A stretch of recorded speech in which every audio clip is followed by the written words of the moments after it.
Hey, sweetie fam. Welcome back. I am favorite Patra Denise, produced by Denny Productions. And your favorite plus size stylist is back with another one. Before I get into it, go down to the subscribe button, click the bell so you can be notified. I do drop a video every Tuesday and Thursday at 4 p.m. And on this channel, I create family, fashion, and lifestyle content because it's the place to be for all of that. And that's on period. Now, listen, this is an important topic.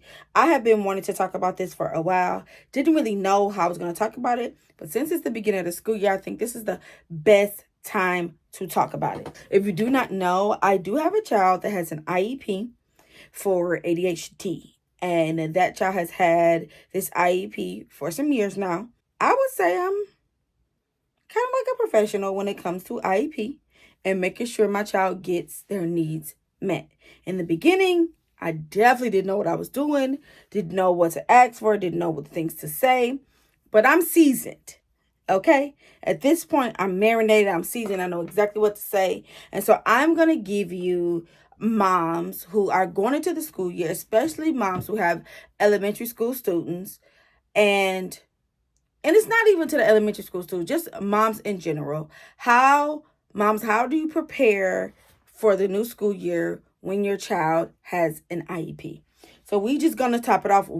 Started off with number one. What is an IEP? An IEP is an individualized education plan for a child. Now, every child does not get an IEP. I want to say that again. Every child does not get an IEP. Okay? They do not.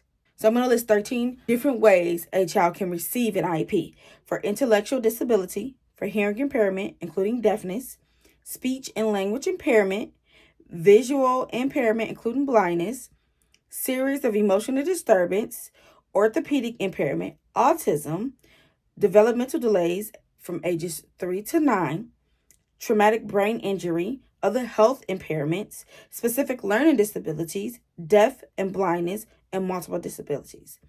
And the students that need special education and related services. That's pretty much what this means. Anything that has to do with any of those different options that I just told you, your child can receive an IEP. And again, IEP is just an individualized plan for your child in the education system. So individualized education plan for your child, period. If you feel like your child meets these different things that I talked about when it comes to what student or child does get an IEP, they meet some of these, and you haven't been tested, you definitely can ask. You can ask for your child to get evaluated. You can ask at your school. You can also tell your pediatrician about the different things that you're noticing. Okay? And if your school is noticing it too, then that's even more the merrier. Now, if you already have an IEP and you're getting ready for the new school year, go over your last year's IEP. Okay? Look over it. Make sure those changes were implemented correctly, because you get one meeting a year. However, you can call a meeting anytime. That's a whole nother story. That's a whole nother video that we can talk about when it comes to the specifics of IEP. But go over your IEP, your last IEP. Were those changes implemented? If you had any changes, because sometimes you don't have changes. Or make sure your last IEP plan will assist your child for the upcoming year. Did your child change even more? Does your child not need any of those services anymore? You want to make sure that whatever your child is needing, they're getting. And that's on period. Now, also start educating your children as age appropriate, and you know your kids. So this is on mommy, daddy's, whoever's parental or guardian discretion. Start educating your kid about the IEP. It doesn't have to be a negative thing. Okay? Because we all need a little something special, a little something extra. And we all get that in different areas of our lives. You just may not need it when it comes to going to school. You may not need it for, going to the doctor. You may not need it for whatever the circumstance it is. Your child may, need it for school specifically. So start to educate your child as you see fit, as you, feel like they can understand it without feeling like it's a negative thing. Or whenever they're ready, parents, whenever you're ready to explain it to them, so they can know what services they're supposed to have. Children can advocate for themselves. And the reason why I put this on here, because my child who does have an IEP, I make it very clear to that child. Let them know, per your IEP, this is what I'm supposed to get. Allow your, when your child is ready, let your child advocate for themselves in a very professional, kind, and gentle manner, because that's what I'm about. I can still get my point across. Lastly, and I say this, chin up, chest out. Please have an open mind. And speak up for your kids. That's like a 2-part series. Please have an open mind. Because first and foremost, the way little Johnny is at home, he is normally not like that in school. Because he's at home. He's in the comfort of his own space. He's the people he knows that for the most part is going to keep him safe and love on him and pour into him. At school, it's different. At school, little Johnny may think he has to fight for his life.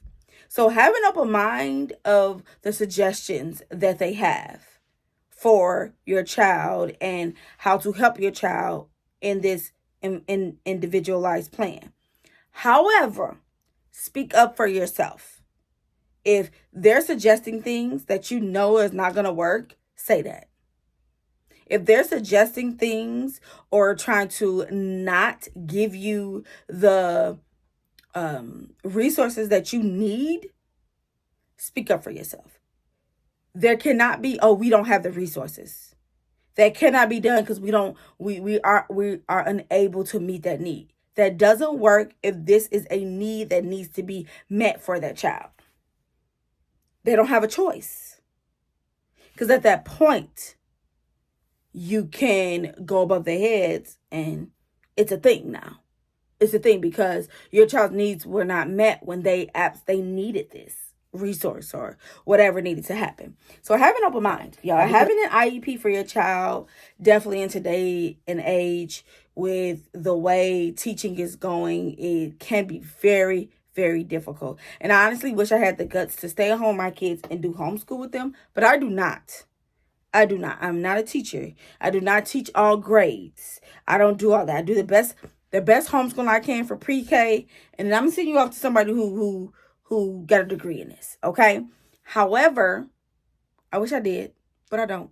So shout out to all the teachers and the educators out there, giving to our children when we, send them to school and providing them with a great environment to learn and have a great experience. So shout out to them. But y'all, comment down below on what y'all think about going into this new school year, especially with the IEP. Again, if you want more information about an IEP, man, I can go on and on and on about an IEP. I definitely can. But y'all, I'm favorite Patra Denise, and y'all be sweet. Smooches.